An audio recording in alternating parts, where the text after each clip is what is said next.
Well, oh dear, Sadiq, what a shame, eh? Let's begin.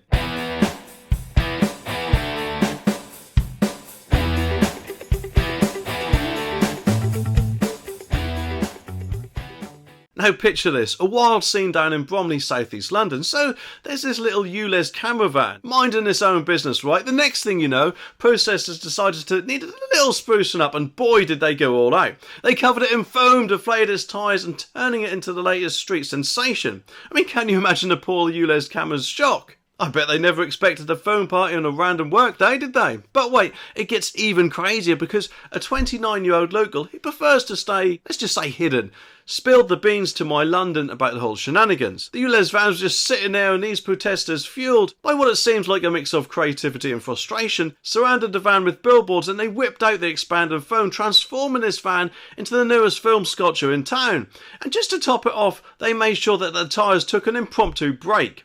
And if that wasn't enough, they kept the poor ULEZ person trapped inside the van, probably waiting for an invitation to the phone party. I mean, can you believe it? It was such a spectacle that even the police joined the party, trying to untangle the chaos, while the low loader came to rescue the van from its foam-filled fiesta. And of course, this jam-packed event resulted in absolute gridlocks, and folks were all gathered around cheering on like it's the highlight of the day. And guess what's caused all this mayhem? Yes, that's right, Sadiq Khan's ULEZ scheme. The plan to expand this zone left a bunch of drivers fuming, having to cough up a daily fee just to drive around the area. But the thing is, when will Sadiq Khan realise that ULEZ isn't what I'm guessing the majority of people actually want? And he probably thinks this will bring in some extra money for them to be wasted on who knows what. And obviously I could be wrong, but I reckon a lot of it will be spent on replacing cameras. But the thing is, if they actually cared about the environment, wouldn't they actually ban cars and things like that? And of course, don't get me wrong, I'm not a tree hugger, but surely isn't this a little bit hypocritical to basically say, if you pay me £12.50, then I don't care what you drive. You know, I'm guessing the children, he's probably saying that he's trying to protect with all this ULEZ crap, can, I don't know, go after themselves maybe. But anyway, the article says that a new report by Transport for London, the TfL, revealed that 57,000 drivers paid the £12.50 daily charge on an average day in the first month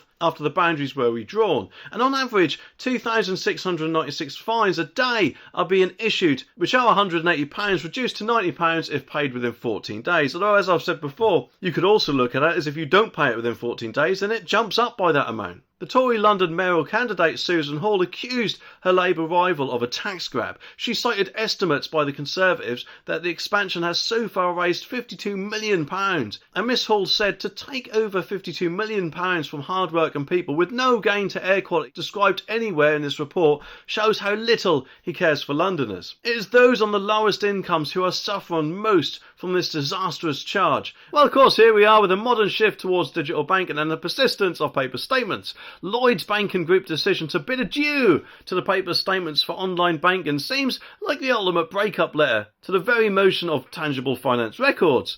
It's as if they're saying, so long paper, may you find happiness in the solace of dusty archives and the occasional stationery enthusiast collection. But the manoeuvre fax and paper statements for online users feels a bit like a whimsical game of hide and seek, doesn't it? Because for those without home printers, the bank suggests, hey, you know, why not swing by a branch for a printed statement? But of course, we can't actually do that with the amount they keep closing nowadays, can we? It's almost as if they're proposing a quest to find a working printer, isn't it? Or, you know, an open branch as if it's a modern day treasure hunt. But of course, it is a delightful prospect because they still say that you can opt for paper statements. But to be honest, I think that should become standard anyway. You just opt out if you don't want them. Because a lot of people who are not technologically minded might find it difficult to turn back on that setting. But the thing is, though, it does make me wonder, if they're saying that you can print one off at a bank, will they actually charge you for the privilege of doing that? So picture this, you know, your printer's gone on strike, so what do? You call the bank in despair, can I receive paper statements? And their response is, absolutely, that'll be 10 quid, please. I mean, if anything, that'll just be a massive kick in the balls, especially if you really do need that statement. Although personally, I'd give them the middle finger and go find a printer elsewhere, but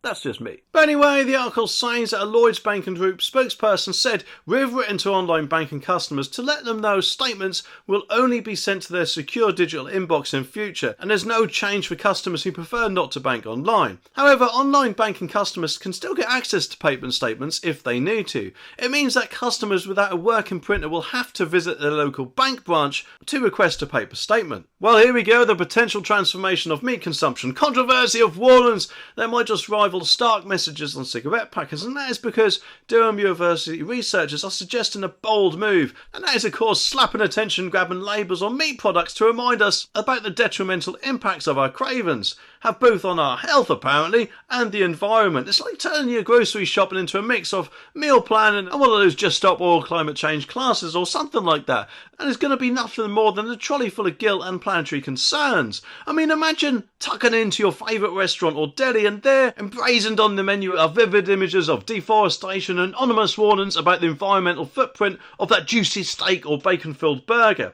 It's like adding a dose of guilt to your meal, isn't it? I mean, talk about the ongoing saga of climate change responsibility. Well, just who the actual bloody hell do the people suggesting this think they are? If people want to eat meat sandwiches, then they should be free to do so without some sort of warning slapped in their face. I could have understood on cigarette packets and things like that, because that is really seriously detrimental to your health and could give you cancer and things like that, but not purely from eating meat. So whilst they say it may be unhealthy, it is no way near as unhealthy as a cigarette. So for that even to have a warning on it is completely laughable in my opinion. And who knows what they want to slap a warning on next? Bread maybe, containing wheat and therefore taking up the precious land. It's just absolutely bonkers, and the sooner this madness stops, the better. So health I could have understood, but I don't want the climate warning label slapped in my face trying to make me guilty just because all I want to do is eat a sandwich. Because let's face it, whether they think it will or not, the planet I'm sure will still be here when we're all long gone. And Jack Hughes, the psychology PhD student spearheading this study, is on a mission apparently to take warning levels as ambiguous as the snacks on your grocery store shelves.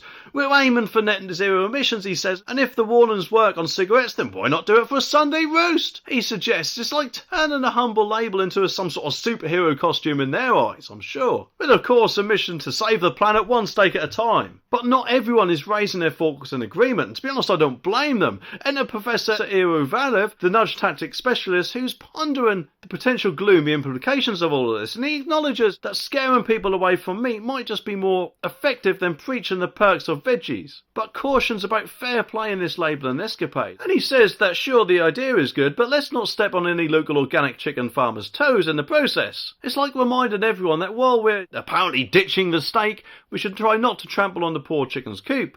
And Dr. Milka Vastovic, the study's senior author, highlights the obvious. We all know that indulging on meat feasts might not be to our best of health or the environment. Now the plan, of course, is to slap these awareness labels on your prime cut of beef in hopes to gently nudge you towards that veggie stir-fry instead.